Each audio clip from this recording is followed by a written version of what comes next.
2024 के लोकसभा चुनाव से पहले सियासी दल तैयारियों में जुटे हुए हैं। समाजवादी पार्टी ने सीतापुर के नमिसारण से इस अभियान की शुरुआत की है और आज अंबेडकर नगर जिले की आलापुर विधानसभा जो संत कबीर नगर लोकसभा क्षेत्र का हिस्सा है, यहां पर समाजवादी पार्टी का कार्यकर्ता सम्मेलन समीक्षा बैठक आयोजित की गई, जिसमें लोकसभा चुनाव की तैयारियों के संबंध में चर्चा की गई।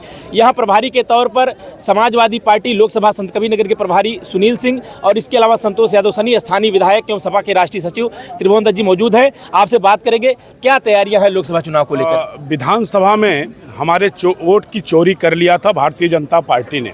इस बार हम अपने बूथ के कार्यकर्ताओं को अभी से एक्टिव कर रहे हैं कि भारतीय जनता पार्टी की जो साजिश है वोट को चोरी करने की, हम अपने वोट को बचा लें, हमारी जीत को कोई रोक नहीं पाएगा। और जैसा कि हमारे नेता आदरणीय अखिलेश यादव जी ने कहा कि 80 में 80, तो मैं दावे के साथ कह सकता हूं, यहाँ के कार्यकर्ताओं के उत्साह और ऊर्जा को देख करके कह सकता हूं, जिन्होंने संकल्प लिया है कि हम अपने बूथ के वोट की चौकीदारी करेंगे। अगर ये जज्बा, ये उत्साह अगर वो बूथ पे निश्चित रूप से दिखाने में सफल हो गए तो 80 में 80 हमारा होगा।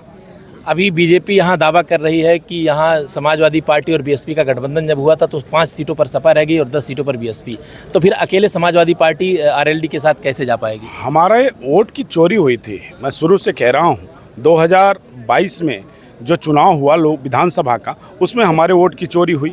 जब 2019 में लोकसभा का चुनाव हुआ, उसमें भी हमारे वोट की चोरी हुई। इस बार हम अपने वोट की चौकीदारी करेंगे। समाजवादी पार्टी का ये जो लोकसभा क्षेत्र संत कबीर नगर है, 3 जिलों में फैला है, गोरखपुर, संत कबीर नगर और अंबेडकर नगर। क्या तैयारी है समाजवादी पार्टी की, क्योंकि संत कबीर नगर लोकसभा सीट पर समाजवादी पार्टी का कब्जा हो नहीं पाया जब से आलापुर जुड़ा है? देखिए, ऐसा है, इसीलिए जो है समाजवादी पार्टी के माननीय राष्ट्रीय अध्यक्ष जी, माननीय प्रदेश अध्यक्ष जी, संगठन को कहाँ हम बूथ तक मजबूत कर सकें, इसलिए हम प्रभारी लोग, साथ में माननीय विधायक जी, यहाँ के स्थानीय विधायक हैं, तो बूथों तक हम लोग जा रहे हैं। बूथों का जो समीकरण है उसको बनाने पे, मजबूती दिलाने पे काम कर रहे हैं। और आप देखिएगा 24 का रिजल्ट, ये बूथ हम लोग ने जो कोशिश हम लोग की चल रही है, उन बूथों से इतने अच्छे वोट निकलेंगे, चोरी भी नहीं कर पाएंगे। इसलिए हम लोग लगातार बूथों पे पहुंच रहे हैं और माननीय विधायक जी और यहाँ का जिला संगठन, यहाँ का विधानसभा संगठन और ये हमारे माननीय जो सेक्टर और बूथ के हैं, जो असली हमारे सिपाही हैं, उनके तक हम लोग पहुँच रहे हैं, क्योंकि लड़ना उनको है, बूथों पे उनको लड़ना है, तो हम लोग ताकत देने का काम कर रहे हैं। सपा के राष्ट्रीय अध्यक्ष जी ने मंच से कहा कि कार्यकर्ता जो है केवल गुटबाजी छोड़ दें तो चीज़ें अच्छी हो सकती हैं। लगता है गुटबाजी है? नहीं, गुटबाजी नहीं है। कहने का मतलब है भी चुनाव हुआ, थोड़ा बहुत हर परिवार में बर्तन जो है खड़कते ही हैं। यहाँ कार्यकर्ता हमारा अनुशासित है और गुटबाजी तो ज़्यादातर हम देख रहे हैं सत्ता दल में है। अगल बगल जिलों में देखिए क्या हाल रहा। हमारे संत कबीर नगर में 19 दावेदार थे बीजेपी के, एक को मिला, 18 खुल के विरोध कर रहे थे। तो समाजवादी एक परिवार है, यहाँ कोई गुटबाजी नहीं है। अभी इलाहाबाद की घटना, फिर इसके बाद लखनऊ हाई कोर्ट में ये जो घटना हुई, कानून व्यवस्था का खुला माहौल नहीं है? तो बाबा जी को कोई मतलब ही नहीं है। वो तो बस एक धर्म विशेष के पीछे पड़े हैं। बुलडोजर उनका एक धर्म विशेष के पीछे चलता है। कानून व्यवस्था बिल्कुल ध्वस्त है। जज के सामने जो विचाराधीन कैदी है उसकी हत्या हो रही जज के सामने। अब आप सोच लो उत्तर प्रदेश की कानून व्यवस्था क्या है। सबसे खराब हालत है इस समय। बाबा जी से प्रदेश नहीं संभाला जा रहा है। समाजवादी पार्टी अभी से तैयारियों में जुट गई है। तकरीबन 7 से 8 महीने बाद चुनावी सरगर्मी तेज हो जाएगी। सरगर्मी अभी से तेज है, तो सपा को ये अभी से तैयारी कर रही, तो इसका मतलब परीक्षा की तैयारी पहले से है, तो इम्तहान में पास होगी सपा? हाँ, निश्चित तौर से। आप देखे होंगे 2022 में तमाम साम दाम दंड भेद भारतीय जनता पार्टी के द्वारा किया गया है, लेकिन इसके बावजूद भी हम लोग परीक्षा में पास हुए।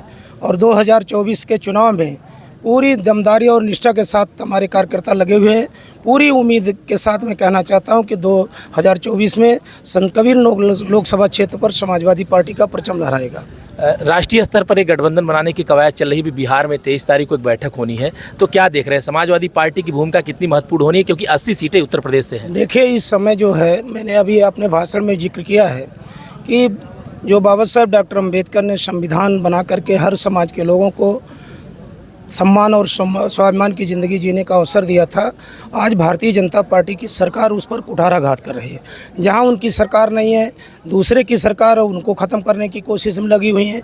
निश्चित तौर से इस समय पूरा विपक्ष एकजुट होकर के भारतीय जनता पार्टी की जाली हुकूमत से छुटकारा पाना चाहता है।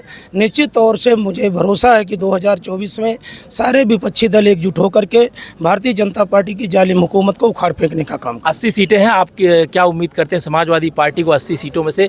जो 2004 का एक समय था, समाजवादी पार्टी 37 सीटें वहाँ जीती थी लोकसभा की, उसके बाद उस प्रदर्शन को दोहरा नहीं देखिए, हम लोग 39 सीटें समाजवादी पार्टी कभी जीती थी।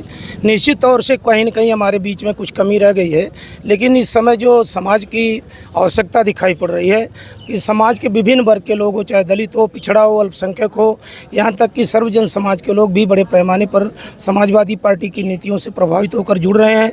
मुझे भरोसा है कि इस समय भारतीय जनता पार्टी की जालिम हुकूमत से छुटकारा पाने के लिए सर्वजन समाज के लोग इकट्ठा होकर के छुटकारा पाने की लड़ाई लड़ेंगे और 80 के 80 सीटों पर समाजवादी पार्टी का परचम लहराने का काम होगा। धन्यवाद। अभी आपने समाजवादी पार्टी के बड़े नेताओं को सुना, जिनका कहना भी लोकसभा चुनाव 2024 में होना है। इससे पहले समाजवादी पार्टी तैयारी कर रही है और लोग समाजवादी पार्टी की तरफ आशा भरी निगाहों से देख रहे हैं। देखने वाली बात ये होती है कि जब 2024 का परिणाम आएगा तो समाजवादी पार्टी अपनी कितनी दमदार उपस्थिति दर्ज करा पाती है और देश में जो इस समय चुनाव के बाद जो स्थिति होगी, समाजवादी पार्टी की क्या भूमिका होती है।